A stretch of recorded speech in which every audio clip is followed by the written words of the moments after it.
রোববার রাত ৯টার দিকে উপকূলে শুরু হয় ঘূর্ণিঝড় রিমালের তাণ্ডব। সময় বাড়ার সঙ্গে সঙ্গে ভয়াবহ রূপ ধারণ করে পরিস্থিতি। তুমুল বর্ষণ আর প্রবল ঝড়ে উপড়ে যায় গাছপালা, উড়ে যায় ঘরের চালা। পটুয়াখালীতে ঘূর্ণিঝড় রিমালের তাণ্ডবে সমুদ্রে জোয়ারের পানি স্বাভাবিকের চেয়ে বৃদ্ধি পেয়েছে ৫ থেকে ৬ ফুট। বেড়ি বাঁধ ভেঙে জোয়ারের পানিতে তলিয়ে গেছে ২৪টি গ্রাম। ভোলার মনপুরা, দৌলত খান ও চরফ্যাশনে বাঁধ ধসে প্লাবিত হয়েছে অন্তত ২৫ গ্রাম।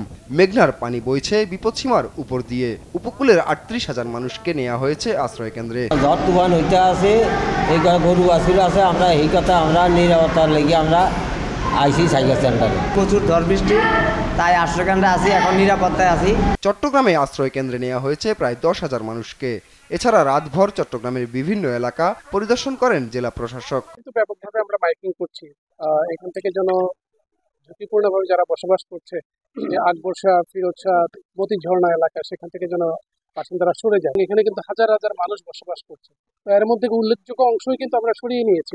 ঘূর্ণিঝড় রিমাল থেকে বাঁচতে আশ্রয় কেন্দ্রে বাগেরহাটের ৭০,০০০ মানুষ।